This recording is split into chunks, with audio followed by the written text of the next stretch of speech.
It was just past dawn, the clock showing 6 a.m., when I stepped onto my porch for my usual morning breath of fresh air. But the air caught in my throat.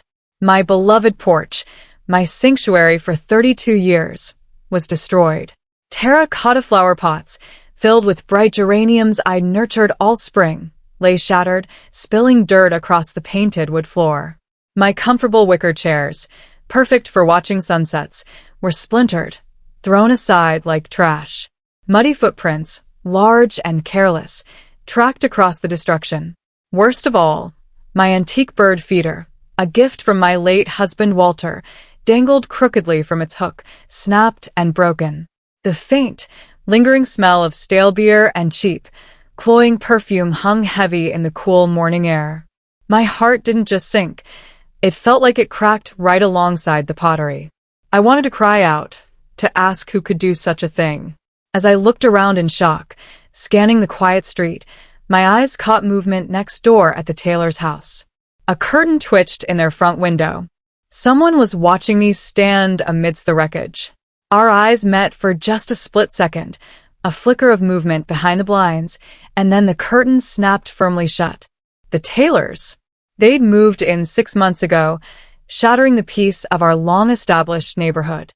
Their house, once a tidy bungalow, now seemed perpetually surrounded by overflowing trash cans and cars parked haphazardly on the lawn.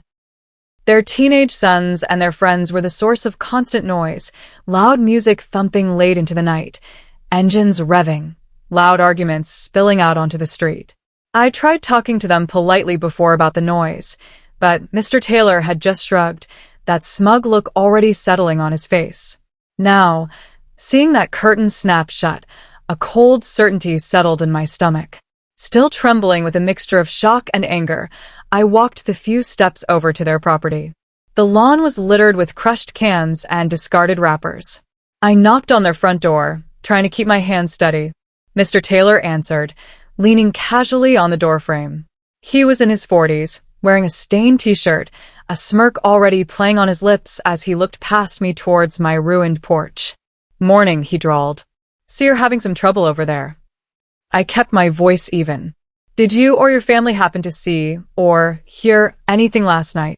My porch was vandalized. He looked me up and down, that smirk widening. "Vandalized? Nah, didn't hear a thing. Slept like a log. Must have been kids from another street." But just behind him, sitting brazenly on their own porch steps, I spotted something sickeningly familiar, a large, distinctively painted shard of my broken terracotta flower pot. My eyes fixed on the piece of broken pottery sitting on their steps. It was unmistakable, the sunflower pattern I had painstakingly painted myself just last summer. Walter had always loved sunflowers. "That piece," I said, pointing, my voice shaking slightly despite my best efforts. "That's from one of my flower pots. The ones that were just destroyed." Mr. Taylor followed my gaze and then let out a short, barking laugh. "Oh, that old thing," he said dismissively. "Found it in the trash down the street this morning. Figured it might look nice here." Just then, his wife, Brenda, appeared behind him, holding a steaming mug of coffee. She glanced at the pot shard, then at me, her expression a mask of manufactured sweetness. "Maybe raccoons did it, Helen," she chimed in, her voice dripping with false sympathy. "They can be awfully destructive, you know, always getting into things." Behind them, I could see the shadowy figures of their teenage sons lurking in the hallway, stifling snickers. Raccoons who smelled like beer and perfume? Raccoons who deliberately splintered chairs? My hands clenched into fists inside my cardigan pockets. They weren't just denying it, they were mocking me. But I wouldn't give them the satisfaction of an outburst. I forced a polite, tight smile. "Perhaps," I said softly. "Thank you for your time." I turned and walked slowly back to my own porch, feeling their smug eyes on my back the entire way. They thought they had won. They thought the polite, elderly widow next door was powerless. But as I surveyed the damage again, a cold resolve began to form. That night, hidden behind my living room curtains, I carefully positioned a small, discreet security camera facing my porch, just in case those raccoons decided to come back. The waiting was the hardest part. Every creak of the house, every car passing by, made me jump. I barely slept, replaying the smug denial of the Taylors, the sound of their sons snickering. Had I imagined it? Was I becoming paranoid? But the next morning, checking the camera's memory card felt like unwrapping a crucial piece of evidence. I plugged the small card into my laptop, my hands slightly unsteady as I clicked open the video files from the night before. There it was, timestamped starting around 1:45 a.m. The footage was grainy in the dim porch light, but clear enough. 3 figures stumbled onto my lawn from the direction of a Taylor's house. They were laughing loudly, slurring their words. I recognized them instantly. The 2 Taylor boys, Kevin and Mark, and one of their frequent companions, a lanky kid named Jake. The camera recorded everything. Kevin kicking over the largest uranium pot, the sound of shattering terracotta sharp even on the recording. Mark throwing empty beer bottles, one hitting and cracking my porch light cover. Then Jake, swaggering, yelled, "Watch this," before deliberately shoving my favorite wicker reading chair, sending it crashing against the railing, splintering the legs. Their voices were clear, laced with drunken bravado and casual cruelty. They lingered for a few more minutes, kicking through the debris before stumbling back towards their own yard. My breath hitched. It wasn't raccoons. It was exactly who I suspected. Vindication mixed with a sickening sense of violation. I quickly copied the footage onto a secure flash drive, tucking it safely away. Proof. Undeniable proof. I finally had what I needed to go to the police, to make them take responsibility. But before I could even pick up the phone to dial the non-emergency line, a loud, insistent banging echoed through my front door. My heart leaped into my throat. The banging wasn't frantic like the night my porch was destroyed. It was hard, deliberate, demanding. I peered through the peephole. Brenda Taylor stood on my porch, her arms crossed, the sweet facade from yesterday completely gone. Her face was tight with anger, her eyes narrowed slits. I hesitated, then slowly unlocked the deadbolt, opening the door just a crack, keeping the chain lock fastened. "Can I help you, Brenda?" I asked, trying to keep my voice steady. She didn't bother with pleasantries. "I heard you've been spying on my kids," she hissed, her voice low and menacing. She must have seen the small camera lens glinting in the morning sun, or maybe her sons confessed when confronted. "Spying?" I countered, gripping the door edge. "I installed a security camera after my property was vandalized, and it recorded exactly who did it." Her eyes flashed. "You have footage of my boys?" "Yes." Kicking my pots, breaking my chair, throwing beer bottles. "It's quite clear." She leaned closer, pressing her face towards the crack in the door. Her voice dropped to a harsh whisper, laced with unmistakable threat. "Delete it, Helen. Right now. Or you'll regret it." The menace in her tone was chilling, far beyond a simple neighborly dispute. This wasn't just about covering for her son's vandalism anymore. This felt darker, more desperate. Before I could respond, she straightened up, gave me one last venomous glare, and spun on her heel. She walked briskly back to her own house, as if the threat had never been uttered, leaving me standing there with my heart pounding and her whispered words echoing in the quiet morning air. "Or you'll regret it." That night, sleep was impossible. Every shadow seemed to hold a threat. Around midnight, huddled on my sofa, I heard it, the distinct, sharp sound of glass breaking. Not outside this time. From inside my house. Panic seized me. I grabbed the heavy fireplace poker, my hand shaking uncontrollably, and crept towards the back of the house where the sound had come from. The small window in the kitchen, the one above the sink overlooking the backyard, was shattered. Jagged shards of glass littered the linoleum floor, glittering faintly in the moonlight filtering through the broken pane. My breath came in ragged gasps. Someone had deliberately broken into my home. My eyes darted around the dimly lit kitchen. Nothing seemed obviously disturbed. The counters were clear, the cabinets closed. Then my gaze fell upon the small shelf where I'd temporarily placed the security camera after reviewing the footage earlier that day. It was gone. The camera, the memory card with the original footage, vanished. They hadn't just threatened me. They had followed through, breaking into my home to destroy the evidence. I sank onto a kitchen chair, the poker clattering to the floor beside me. This wasn't just vandalism or teenage delinquency anymore. This was calculated criminal. I clutched my phone and dialed 911, my voice trembling as I reported the break-in and the stolen camera. An officer arrived about 30 minutes later, surveyed the broken window, took my statement. He seemed sympathetic but ultimately unhelpful. Without the footage, there's no solid evidence linking this break-in to the previous vandalism or your neighbors, Officer Miller explained, shrugging apologetically. We can file a report, but honestly, there's not much we can do unless they confess or someone saw something. As the police cruiser pulled away from my curb, I saw them. The entire Taylor family, Mr. Taylor, Brenda, and their 2 sons, standing on their porch in the pre-dawn light, watching and smirking. They knew they had won this round. They had destroyed the evidence, intimidated me, and faced no immediate consequences. They thought they had silenced the nosy old woman next door. They thought I would retreat, frightened and defeated. And that's exactly what I decided to let them think. For now. The next morning, I began my performance. I made a show of sweeping up the broken glass from the kitchen floor, placing cardboard over the shattered window pane with deliberate, slow movements. I walked out to the porch and started cleaning the remaining debris from the initial vandalism, my shoulders slumped, my face etched with worry and defeat. I saw Brenda Taylor watching me from her window, a smug little smile playing on her lips. Let her watch. Let them all think they had broken me. Later that day, I ordered 2 new security cameras online, smaller, better hidden models. One arrived disguised as a decorative birdhouse, which I mounted carefully on the old oak tree in my front yard, positioning it to cover both my porch and a clear view of the Taylors' driveway and garage. The second was even more discreet, a tiny lens designed to look like a screw head, which I installed under the lip of my porch railing, aimed directly at their front door and the side yard between our houses.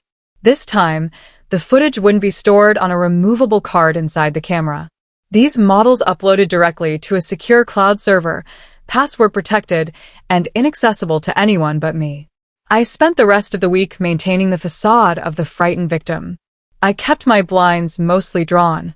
I avoided eye contact when I saw the Taylors outside. I even called a glass repair company and spoke loudly on my porch about the cost, sighing about how I wasn't sure I could afford it. Their snickers carried across the lawn. They were enjoying this, reveling in their perceived victory. But every night, after the house went dark, I sat at my computer, monitoring the live feeds from my new cameras, archiving the footage. Waiting. Watching. Documenting their comings and goings, the loud parties, the arguments. Mostly, it was just noise and nuisance. Until one night, about a week after installing the new cameras, I caught something far more significant, far more dangerous than simple vandalism. Something that changed the game completely. It started subtly. Cars I didn't recognize arriving at the Taylors' house late at night, usually after midnight. They wouldn't stay long, 5, maybe 10 minutes at most. The drivers rarely got out. One of the Taylor boys, usually Kevin, the older one, would emerge from the garage, exchange a small package or envelope through the car window, and the vehicle would drive away quickly. At first, I thought maybe they were just dealing with noisy friends or late-night deliveries. But the pattern was too consistent, too secretive. The exchanges always happened near the garage, often in the shadows, away from streetlights. The visitors looked nervous, constantly scanning the street. Then came the night I saw the bags. Around 2:30 a.m. on a Tuesday, a large black SUV with heavily tinted windows pulled into their driveway. Mr. Taylor himself came out of the garage this time, glancing around furtively before opening the rear hatch. Kevin joined him, and together they unloaded 2 heavy-looking duffel bags from the SUV. They struggled slightly with the weight as they carried them quickly into the garage, closing the door firmly behind them. The SUV left immediately. My pulse raced. This wasn't just teenagers messing around anymore. This looked organized. Professional. Drugs? Stolen goods? I wasn't sure, but my gut screamed that it was illegal. I saved the footage, heart pounding. Over the next few nights, the pattern continued and escalated.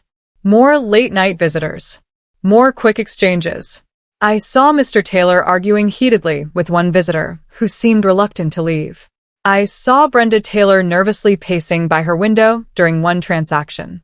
I recorded license plates, faces when possible, times, dates. I copied every suspicious clip onto multiple encrypted flash drives, hiding them in different locations throughout my house. One inside an old teapot, another taped beneath a drawer, a third in a hollowed-out art history book. This was no longer about a broken porch or a stolen camera. This was serious criminal activity happening right next door. The Taylors weren't just bad neighbors. They were dangerous. The knowledge sat heavy in my chest. I had proof, damning proof. But what should I do with it? Going to the police felt complicated now, especially after they'd dismissed my earlier complaints. Could I trust them to handle this properly, or would it somehow backfire on me? I needed more than just footage. I needed certainty. And maybe, just maybe, I needed someone on the inside. The opportunity came unexpectedly a few days later. It was a sunny afternoon, and I was tending the small flower bed near my driveway, trying to salvage some of the plants the boys hadn't completely destroyed. I heard a small voice behind me. Mrs. Ward. I turned. It was Lily, the Taylor's youngest child, a quiet girl around 10 or 11 years old with wide, nervous eyes. She rarely seemed to be part of her brother's chaos, often sitting alone on their porch steps reading a book. She stood hesitantly at the edge of my lawn, clutching a worn-looking teddy bear. "Hello, Lily," I said gently, wiping dirt from my hands onto my gardening apron. "Is everything all right?" She shuffled her feet, looking down at her sneakers. I wanted to say I'm sorry," she whispered, her voice barely audible. "About your porch. My brothers, Kevin and Mark, they did it." I heard them bragging. My heart softened slightly. This child carried a weight that wasn't hers. "Thank you for telling me, Lily. That was very brave of you." I paused, then asked carefully, "Why are you telling me this now?" Her eyes darted nervously towards her own house, then back to me. She leaned closer, lowering her voice even more, though no one else was around. Because I heard them talking last night. Kevin and my dad. They're mad at you. Really mad. A chill traced its way down my spine despite the warm sun. "Mad about what, honey?" About you watching them," she stammered. "They saw the little birdhouse camera. Kevin said they need to teach you a lesson. A bigger one this time." My breath caught. They knew about at least one of the cameras. "Lily," I said urgently, keeping my voice low and calm. "What kind of lesson? What did they say they were going to do?" Tears welled up in her wide eyes. She started crying, burying her face in the teddy bear. Lily's small shoulders shook with sobs. She tried to speak, but the words were choked, muffled by the teddy bear's worn fur. I knelt beside her on the grass, putting a comforting hand on her back. "It's okay, Lily. You can tell me. Whatever it is, telling me is the right thing to do. It might help keep everyone safe." She sniffled, slowly lifting her tear-streaked face. They were in the garage," she whispered, her voice trembling. "Kevin and Mark and Jake. They were laughing. They said your little shed out back? The one where you keep your paints." I nodded, my stomach twisting into a cold knot. My art shed, Walter's old workshop, filled with years of supplies, canvases, and irreplaceable memories. "They said they're going to burn it down," Lily choked out. "Tonight. After Mom and Dad go out. As does payback for messing with them. For the camera. Burn it down. Arson." The word hung in the air, sickeningly real. These weren't just destructive teenagers anymore. They were escalating into dangerous criminals, willing to commit a serious felony out of spite. I pulled Lily into a gentle hug. "Thank you for telling me, Lily.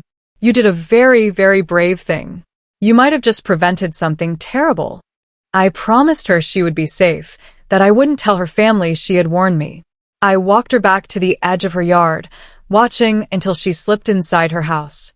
Then I went back inside my own home, my mind racing. I had maybe 10 hours until they made their move. Calling 911 immediately felt premature. They hadn't actually done anything yet. But waiting until they were actively setting the fire felt far too risky. I needed proof, but I also needed intervention at the exact right moment.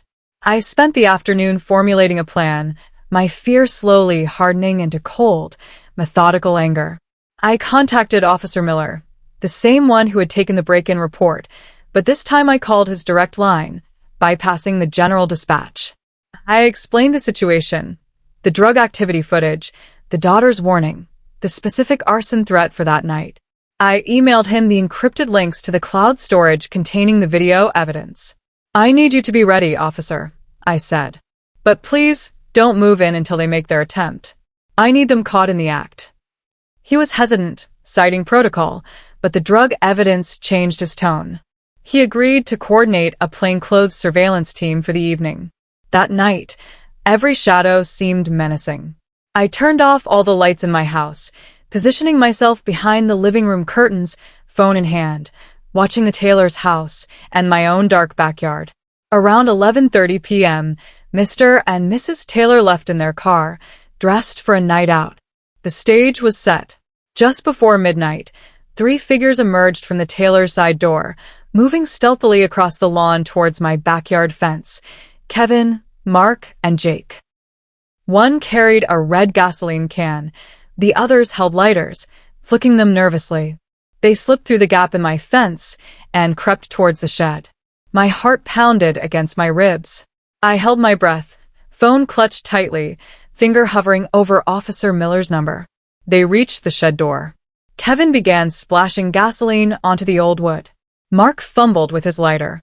Just as a small flame sparked to life, before it could touch the gasoline-soaked wood, the night exploded with flashing blue and red lights flooding my backyard from the alley behind my property. Uniformed officers swarmed into the yard from the alleyway access point, guns drawn, shouting commands. "Police! Drop the lighters! Hands where we can see them!" Kevin, Mark, and Jake froze, caught literally red-handed, illuminated like startled deer in the flashing emergency lights. The gasoline can clattered to the ground, spilling its contents onto the grass. The lighters were dropped instantly. All 3 boys raised their hands, trembling visibly, their drunken bravado evaporating into sheer panic. Officer Miller was there, directing the arrests. He gave me a brief, grim nod from across the yard. They had arrived at the perfect moment, just as planned. The boys were handcuffed quickly, Mirandized, and searched. Officers collected the gasoline can and lighters as evidence. As Kevin was being led away towards a waiting squad car, he twisted around, his face contorted with rage, and screamed obscenities towards my dark house. He knew who was responsible. A second police car pulled up just then, and to my surprise, they headed straight for the Taylor's front door. Officer Miller must have acted on the drug evidence immediately. Lights came on inside the house. A few minutes later, Mr. Taylor was brought out in handcuffs, looking bewildered and furious. He hadn't even had time to change out of the clothes he'd worn earlier when leaving with his wife. The whole operation was swift, efficient, and devastatingly effective. But where was Brenda? Just as that thought crossed my mind, her car screeched around the corner, returning home early, perhaps alerted by a text or the commotion. She slammed on the brakes, jumped out, and started screaming hysterically when she saw her husband and sons in handcuffs, her house surrounded by police cars. "What's going on? What did you do?" she shrieked, looking wildly between the officers and my house. She tried to run towards her husband, but an officer intercepted her. As she struggled, shouting threats and accusations, her eyes found my window. Even in the darkness, I could feel the hatred in her glare as they finally restrained her and placed her in the back of a squad car, not arrested yet, but clearly detained for questioning. It wasn't over. Not by a long shot. The immediate aftermath was chaotic, but ultimately satisfying. The Taylor boys were charged with attempted arson, vandalism, and conspiracy. Mr. Taylor faced serious drug distribution charges based on my camera footage and evidence found during the subsequent search of their garage. Brenda Taylor was questioned and released, but the investigation into her potential involvement was ongoing. The neighborhood buzzed with the news for weeks. Relief was the primary emotion. The nightly noise, the trash, the underlying sense of unease caused by the Taylors was gone. People stopped me on the street, thanking me quietly for handling the situation. Lily, the youngest daughter, was placed temporarily with social services, then went to live with an aunt in another state. I felt a pang of sadness for her, caught in the crossfire of her family's destructive choices, but relieved she was out of that toxic environment. I thought, perhaps naively, that the worst was over. My porch was repaired. The cameras continued their silent watch, and peace seemed to be returning to Maple Street. Then, about 2 weeks after the arrests, it happened. I was driving home from my pottery class one evening, taking the familiar route along River Road near the old, abandoned paper mill. It was dusk, the road poorly lit and deserted. Suddenly, headlights flared in my rearview mirror, blindingly bright. A dark SUV, one I didn't recognize, was tailgating me aggressively, riding dangerously close to my bumper. My heart started pounding. I sped up slightly, hoping they would pass. Instead, they matched my speed, staying right on my tail. Then, they started flashing their high beams repeatedly. Panic began to set in. I decided to slow down, thinking maybe they needed to get by for some reason. As I eased off the gas, the SUV didn't pass. It accelerated sharply, swerved violently into the oncoming lane as if to overtake me, but then veered sharply back towards my car, aiming directly for my driver's side door. Instinct took over. I yanked the steering wheel hard to the right, bumping onto the gravel shoulder, narrowly avoiding a collision. The SUV sped past without stopping, disappearing around the next bend. Shaken, I pulled further onto the shoulder, trying to catch my breath, my hands gripping the steering wheel so tightly my knuckles were white. As my panic subsided slightly, replaced by icy dread, I realized I had glimpsed the driver's silhouette for just a split second as they swerved towards me.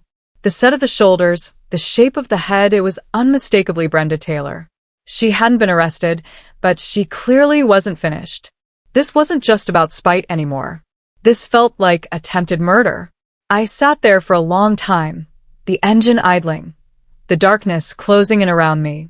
The legal system had dealt with her husband and sons, but Brenda was still out there, driven by rage and a thirst for revenge.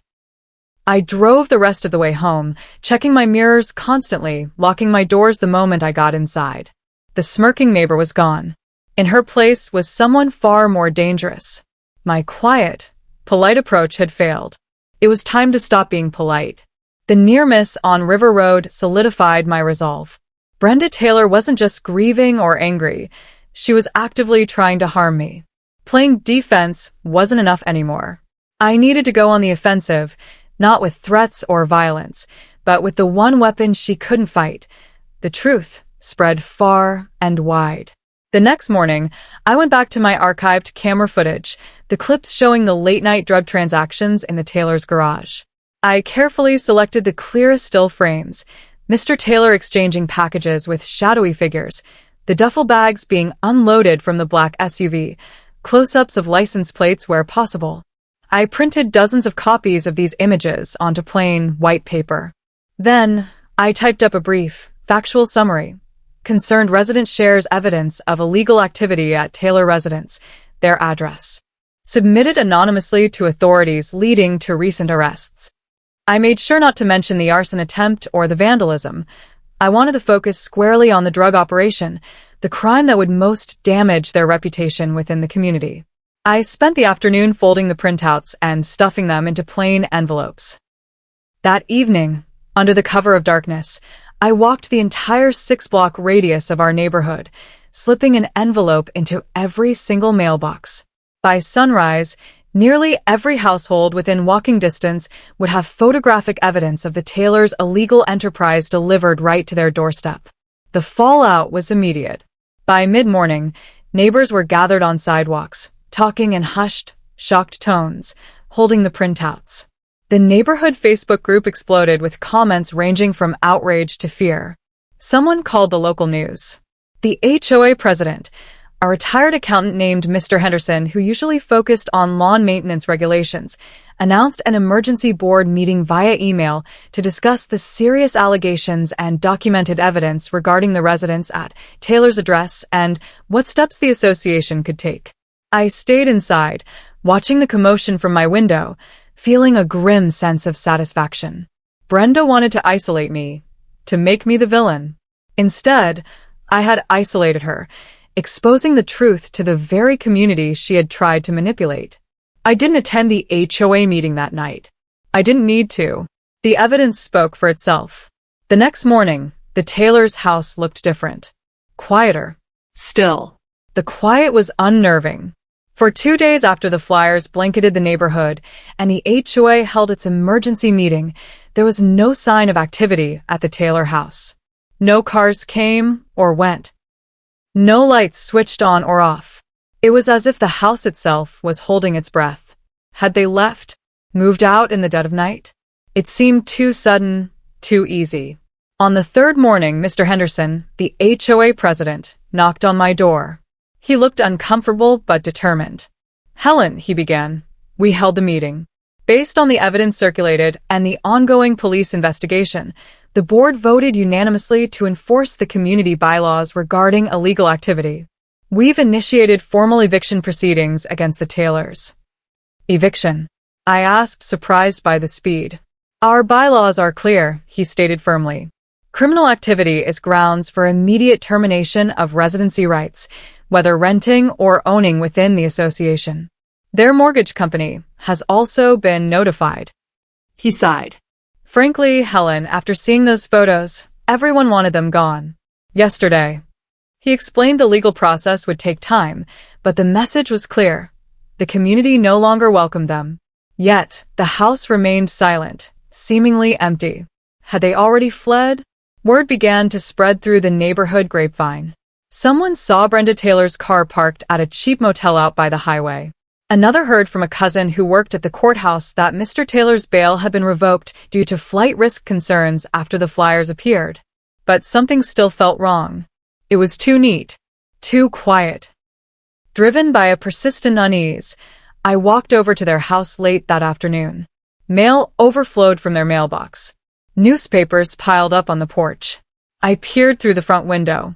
The living room looked disheveled, boxes half-packed, furniture askew, as if they had left in a great hurry. But on the kitchen table, visible through the window, lay a single object that made my blood run cold. A slightly crumpled, half-burned photograph. Even from a distance, I recognized it. It was a picture of my house. And lying beside it, also visible, their yappy little terrier, abandoned, whining softly by the back door. They wouldn't just leave their dog. They hadn't just fled. This felt like a deliberate message. We were interrupted, but we're not finished. The chill returned, deeper this time. And then, the next day, the letters started arriving in my mailbox. The letters were unsettlingly impersonal. Typed on plain white paper, folded neatly into standard business envelopes, with no return address and postmarked from a town 50 miles away. The first one arrived on a Tuesday. It simply said, "We're not done yet, Helen. You started this." My hands shook as I read it. It wasn't overtly threatening, but the implication was clear. They were still out there watching, planning. The second letter came 2 days later. "Enjoy your quiet street. It won't last." The third, arriving the following Monday, was more venomous. "You think you're safe? You ruined my family. You'll pay for what you did." Each letter chipped away at the fragile peace I had started to feel. The empty house next door no longer felt like a victory. It felt like a looming threat, a reminder that Brenda Taylor, at the very least, was still free and consumed by rage. I took the letters to Officer Miller at the police station. He examined them, bagged them as evidence, but offered little reassurance. Typed letters, generic envelopes, postmarked from another town. "There are no fingerprints, no way to trace them definitively back to her," he explained patiently. "We can add them to the file, document the harassment, but unless there's a direct, credible threat of violence, our hands are tied." Frustration simmered beneath my fear. They could terrorize me with these anonymous notes, keeping me constantly on edge, and face no consequences? It wasn't right. If the police couldn't stop the harassment, I needed to find a way to prove who was sending them. I needed to catch them in the act. An idea began to form, sparked by my previous success with hidden cameras. My mailbox. It was federal property, technically, but the act of placing a letter inside happened on my property line. Could I monitor it without breaking any laws? I spent an evening researching online. Small, motion-activated cameras, designed for discreet surveillance, were readily available. I found one small enough to be concealed, disguised as a decorative address plaque I could mount near the mailbox opening. It recorded short video clips whenever motion was detected, uploading them wirelessly to my secure cloud account. It was another gamble, another step into a gray area, but the letters felt like a tightening noose. I ordered the camera overnight. I needed to know who was tormenting me. I needed proof. Installing the mailbox camera required careful timing. I waited until the dead of night, long after the last dog walker had passed and the streetlights cast pools of lonely light. Dressed in dark clothing, I worked quickly, attaching the fake address plaque just below the mailbox slot. The tiny lens was virtually invisible unless you knew exactly where to look. I tested the connection to my phone. The live feed was clear, the motion sensor active. Now, all I could do was wait and hope my trap worked. The following day passed with excruciating slowness. Every time I heard a car door slam or footsteps on the sidewalk, my heart jumped. I checked the camera feed obsessively on my phone, watching mail carriers, delivery drivers, neighbors retrieving their own mail. Nothing suspicious. Then, that night, around 11:30 p.m., my phone pinged with a motion alert from the mailbox camera app. My breath caught. I dimmed the lights in my living room and pulled up the live feed. A dark figure was approaching my mailbox on foot, moving quickly, head down, hood pulled up despite the mild weather. They hesitated for a moment, glancing up and down the empty street, then quickly slipped an envelope into the slot before turning and hurrying away, disappearing back into the shadows. The footage was grainy, the face obscured by the hood and darkness, but the build, the way the person moved, it didn't look like Brenda Taylor. It looked distinctly male. My blood ran cold when I reviewed the recorded clip more closely, zooming in as the figure turned away. For just a split second, the streetlight caught the side of his face. It wasn't Brenda. It was her husband, Mr. Taylor. He was supposed to be in jail, bail revoked. How was he out? And what was he doing delivering another threatening letter in the middle of the night? Panic mixed with confusion. Had he been released? Escaped? Or had he never been held? As I watched the footage again, I noticed something else in his hand as he approached the mailbox, something besides the envelope. It was metallic, glinting in the streetlight. A gas can. He wasn't just delivering a letter. He had come prepared for something far worse. Seeing Mr. Taylor, out of jail and holding a gas can near my house, shattered any remaining sense of security. This wasn't just harassment anymore. This felt like imminent danger. I immediately called Officer Miller's direct line, my voice tight with urgency. "Officer, it's Helen Ward. You need to get here now. Mr. Taylor, Dale Taylor, he was just at my house. I have him on camera. He was carrying a gas can." "Dale Taylor? Are you sure?" Miller sounded skeptical. His bail was revoked. He should be in county lockup. "I'm positive. I have clear footage from a hidden camera at my mailbox. He placed a letter, but he was carrying a gas can. He just left, heading south on Maple." There was a pause, then the sound of radio chatter in the background. "Okay, Helen. Stay inside, lock your doors. I'm dispatching a patrol car to your location immediately and putting out an alert to locate Taylor. Can you upload that footage to the evidence portal right away?" I uploaded the clip while Miller was still on the phone. "Footage sent," I confirmed. "He looks determined, officer. And he was near my fence line earlier. I found gasoline trails there this morning." "Gasoline trails? Why didn't you report that sooner?" I wasn't sure. I thought maybe it was from a lawnmower." Miller sighed. "Okay, Helen. We're taking this seriously. A unit is en route. Do not engage with him if he returns." The police arrived within minutes, lights flashing, surveying the area. They confirmed the gasoline traces near my back fence were fresh, likely from Taylor testing the area or making an earlier attempt. But Taylor himself was gone, vanished back into the night. Officer Miller arrived shortly after. "We confirmed with the county jail," he said grimly. "Taylor was released on bail yesterday afternoon." Apparently, his lawyer argued successfully that the flight risk was mitigated since his wife and kids were gone. The judge bought it. Released. And the first thing he did was come after me with a gas can. The officer looked genuinely concerned now. "Helen, this has escalated. He violated the conditions of his release just by being here. But until we find him, you're not safe. Do you have family or friends you can stay with for a while?" Stay with a friend? Abandon my home? Walter and I had built this house, poured our lives into it. It was the only place I felt connected to him. Fleeing felt like letting Taylor win. "No," I said firmly, surprising myself with my own resolve. "This is my home. I'm not leaving." Officer Miller looked like he wanted to argue, then seemed to recognize the determination in my eyes. "All right," he conceded. "But you need to be smart. Keep doors locked, stay vigilant. And call 911 immediately if you see him again." As he left, I knew staying wasn't just about defiance, it was about strategy. If they wanted a war for my home, my peace of mind, then I would give them one. But this time, I wouldn't fight fair. I would fight smart. If Dale Taylor thought he could intimidate me into abandoning my home, he had severely underestimated me. Walter used to say I was like a quiet badger, peaceful until cornered, then surprisingly fierce. It was time to show Mr. Taylor just how fierce I could be. Running wasn't an option, but fortifying my position was. I spent the next day turning my home, my sanctuary, into a subtle fortress. My first call was to Arthur Bell, my lawyer from the civil case, who connected me with a reputable private security consultant, a former police detective named Frank Miles. Frank listened patiently to the entire saga, reviewed the footage of Taylor with a gas can, and nodded grimly. "Standard escalation for guys like this," he said. "Intimidation fails, so they move to destruction. You need layers of defense and undeniable proof if he tries again." Frank helped me design a comprehensive, but discreet security system.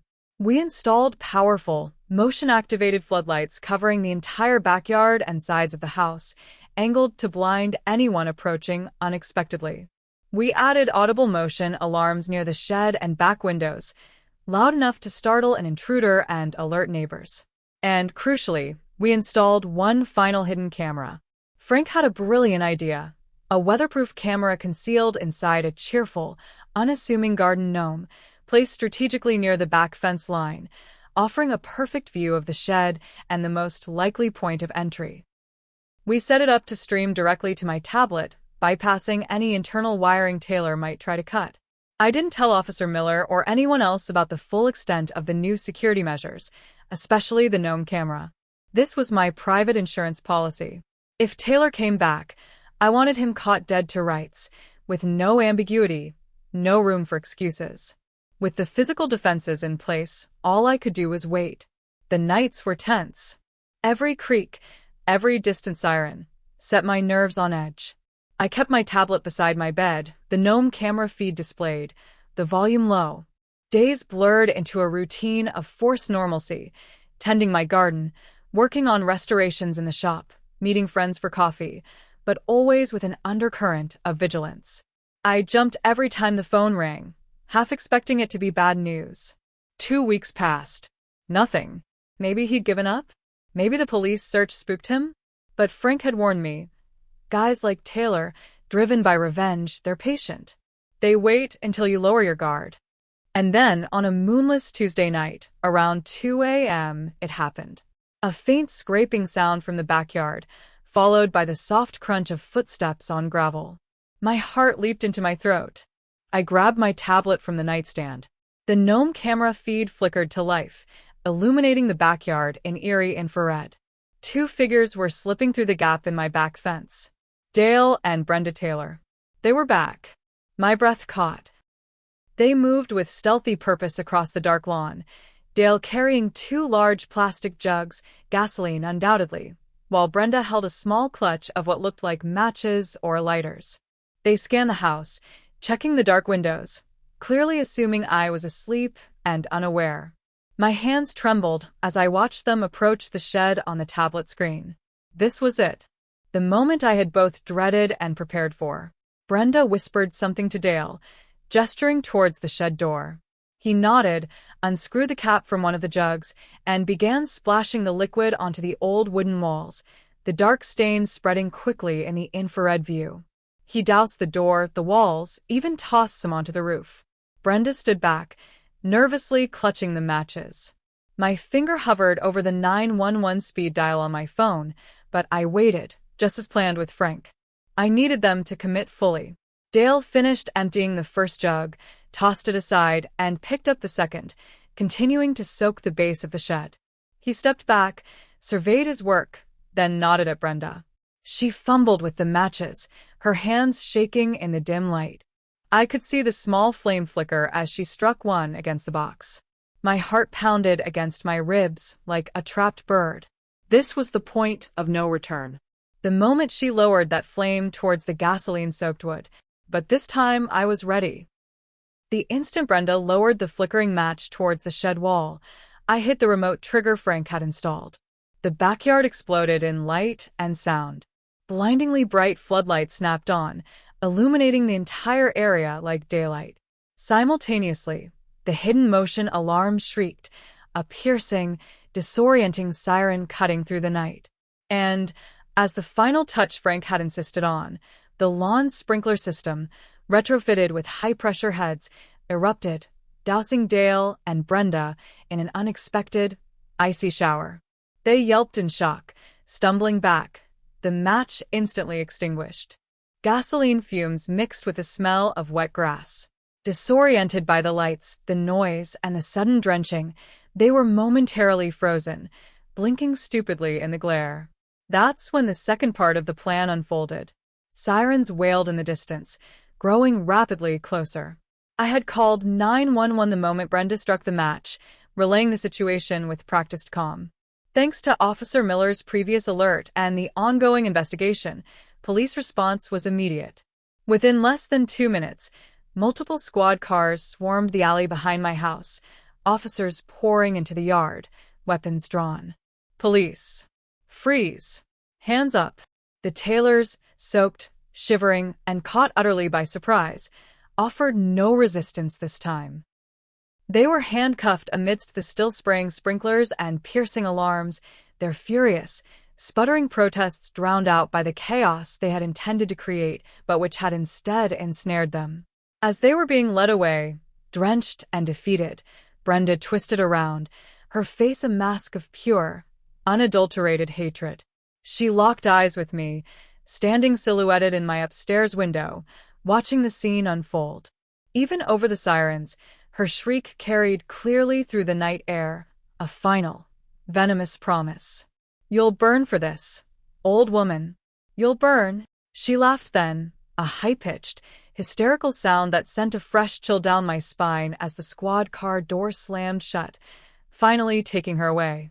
The immediate aftermath was a whirlwind of police reports, insurance adjusters assessing the minor gasoline damage to the shed, and grateful neighbors bringing over casseroles.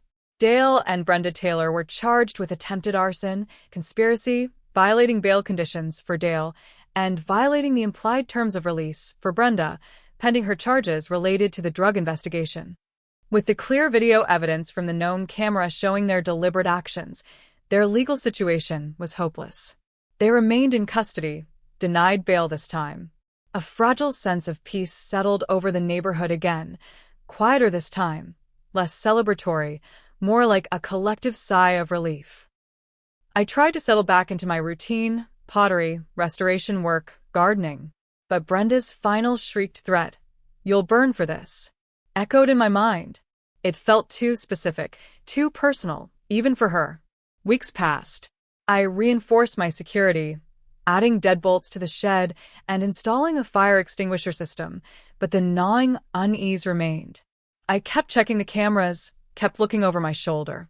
Then one morning I noticed something odd. The feed from the Gnome camera in the backyard was dead. Just a black screen. Had the battery died? Unlikely, it was hardwired. Had it malfunctioned? Possible, but suspicious. I went outside to check. The garden gnome, my cheerful little spy, was gone. Not broken, not knocked over. Simply vanished. In its place, on the patch of bare earth where it had stood, someone had arranged small pebbles into two crude letters. See you. See you. My blood ran cold. The Taylors were in jail. Their sons were awaiting trial. Who could have taken the camera?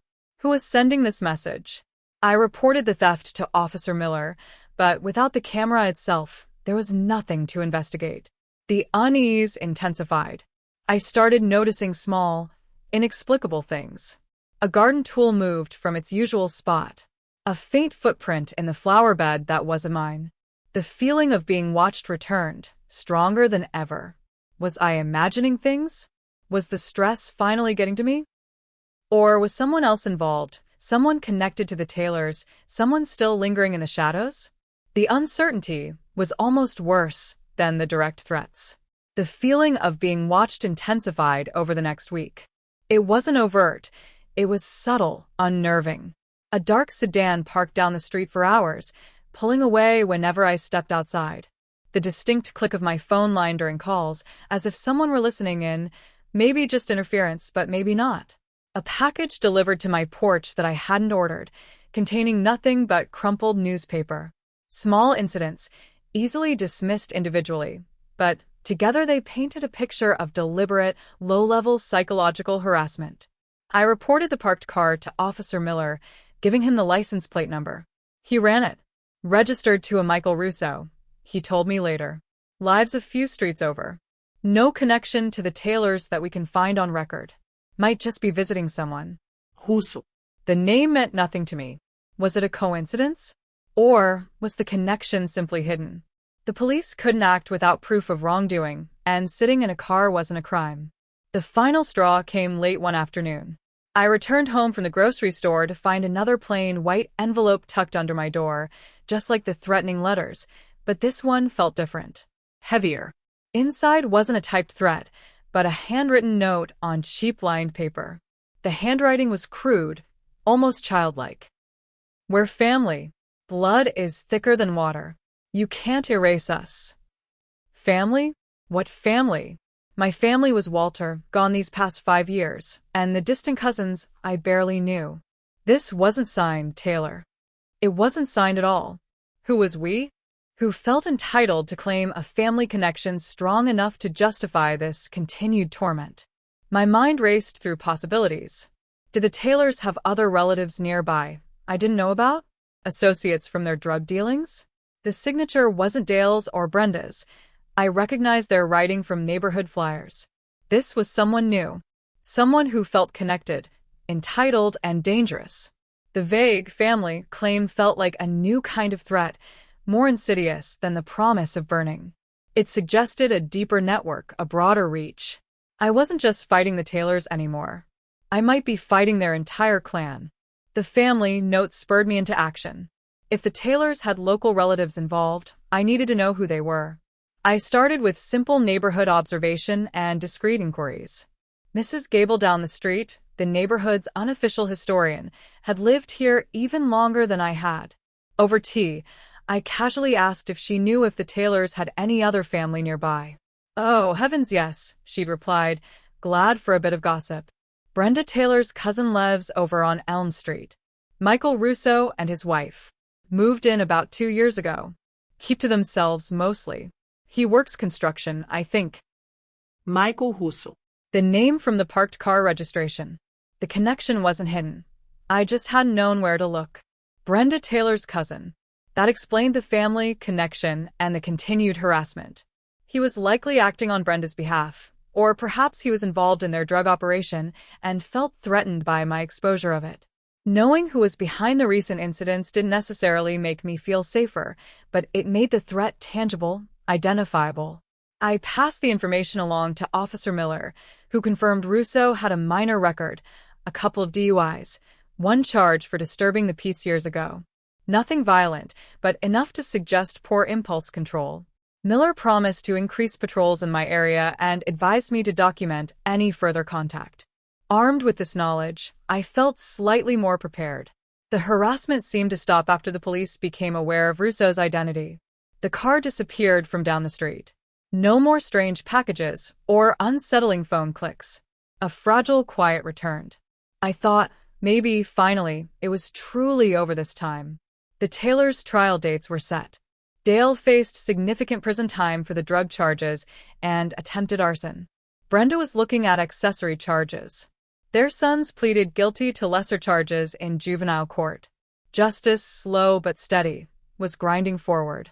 Then, 3 months after Russo's identification, another official-looking envelope arrived.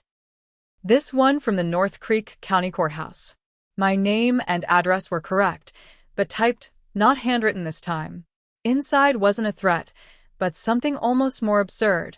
A notice of lawsuit. Michael Russo, plaintiff, versus Helen Ward, defendant. Cause of action: intentional infliction of emotional distress and public humiliation. I stared at the lawsuit documents, dumbfounded. Michael Russo, the cousin who had likely stalked me and potentially tampered with my property, was suing me, claiming I caused him emotional distress? The absurdity was breathtaking. The lawsuit alleged that my actions, circulating the flyers with evidence of drug dealing, cooperating with the police investigation that led to the Taylors' arrests, and generally creating a hostile neighborhood environment, had caused Mr. Russo severe anxiety, public humiliation, and damage to his reputation, as people now wrongly associated him with his cousin's criminal activities. He was demanding $50,000 in damages. It was ludicrous, clearly an attempt at intimidation, and perhaps a desperate cash grab orchestrated by the Taylors from jail. My first instinct was anger, followed by weary resignation. Would this never end? But then, a different feeling surfaced: amusement. They thought this would scare me? After facing down arsonists and veiled death threats? A frivolous lawsuit felt almost quaint. I called Arthur Bell, my lawyer, who actually laughed when I read him the complaint. "Standard harassment tactic, Helen," he assured me. "It'll never hold up in court, but it's designed to cost you time and money, to wear you down. We'll file a motion to dismiss immediately." "Before you do that," I said, an idea sparking, "can we wait a bit? Let him think he has me worried." Arthur paused. "What are you planning, Helen?" "Nothing drastic," I lied smoothly. "Just want to gather my thoughts." But I was planning something. This lawsuit, this final, pathetic attempt at intimidation, deserved a response that went beyond legal filings. It deserved a touch of poetic justice. I knew the judge assigned to this frivolous case, Judge Carmichael. Not personally, but by reputation. He was fair but known for having zero tolerance for wasting court time. He also had a particular soft spot for veterans' causes, something I learned from Mr. Henderson at the HOA. Before the initial court date for the motion to dismiss, I decided to send Judge Carmichael a little gift. Not to his chambers, of course. That would be improper. I sent it anonymously to the local Veterans Support Center, an organization I knew he actively supported. The package contained a brand new, high-quality projector and screen, along with a state-of-the-art laptop. Attached was a simple, typed note, "Donated anonymously in support of our veterans. May this equipment help share their stories." And tucked discreetly inside the laptop bag was a small, clearly labeled thumb drive. The day of the hearing for Russo's lawsuit arrived. I sat calmly beside Arthur Bell as Michael Russo and his bargain basement lawyer presented their case for emotional distress. Russo looked nervous, fidgeting in his cheap suit, clearly coached but unconvincing. His lawyer stumbled through the arguments about my malicious campaign against the Taylors and the resulting collateral damage to Russo's reputation. When it was Arthur's turn, he stood and addressed Judge Carmichael. "Your Honor, before we present our motion to dismiss this patently frivolous suit, my client has asked me to share some context regarding the events leading up to Mr. Russo's alleged distress." Judge Carmichael nodded curtly. "Proceed, counsel, but be brief. My docket is full." "Thank you, Your Honor," Arthur said. "Perhaps the court would find this illustrative." He walked over to a table where a projector and screen, identical to the ones I had donated, had been set up. He inserted the thumb drive I had given him, the one containing every piece of footage and documentation I had gathered over the past year. The courtroom lights dimmed slightly. Arthur clicked play. The first images filled the screen. My trashed porch, the muddy footprints, the broken pots. Then footage of the Taylor boys kicking planters, throwing bottles. The audio of Jake yelling, "Watch this," before splintering my chair. Footage of the late-night drug deals in the Taylor's garage. The shadowy figures, the duffel bags, Mr. Taylor himself orchestrating the exchanges. The still photos of Russo's car parked down my street for hours. The footage from the mailbox camera, Mr. Taylor, out on bail, carrying the gas can. And finally, the crystal-clear infrared footage from the garden gnome camera. Dale and Brenda Taylor splashing gasoline on my shed, Brenda striking the match, the sudden explosion of lights and sprinklers, their shocked faces, the police swarming in. Arthur let the footage play in complete silence. Russo's face had gone from nervous to ashen gray. His lawyer looked physically ill. Judge Carmichael watched impassively, but his jaw was tight. When the final clip ended, Arthur simply said, "Your Honor, this is the hostile neighborhood environment Mr. Russo claims caused him distress. We move for immediate dismissal with prejudice and request sanctions against the plaintiff for filing a malicious lawsuit." Judge Carmichael didn't hesitate. Motion to dismiss granted, with prejudice. Sanctions hearing to be scheduled regarding plaintiff and counsel. He banged his gavel. As Russo and his lawyers scurried out, avoiding eye contact, I felt a profound sense of closure. It was truly, finally over. I went home, brewed a pot of tea, and sat on my porch, my repaired, peaceful porch. I listened to the birds chirping in the old oak tree. The late afternoon sun felt warm on my face. The wind rustled the leaves, carrying the scent of honeysuckle from Mrs. Gable's garden. It was quiet again. The kind of quiet Walter and I had cherished. Then, I saw a small figure walking slowly up my driveway. It was Lily, the Taylor's young daughter, back from living with her aunt, perhaps just visiting. She was holding something carefully in her hands, one of the larger, salvaged pieces of my broken sunflower pot. She stopped at the bottom of the porch steps, looking up at me with those wide, serious eyes.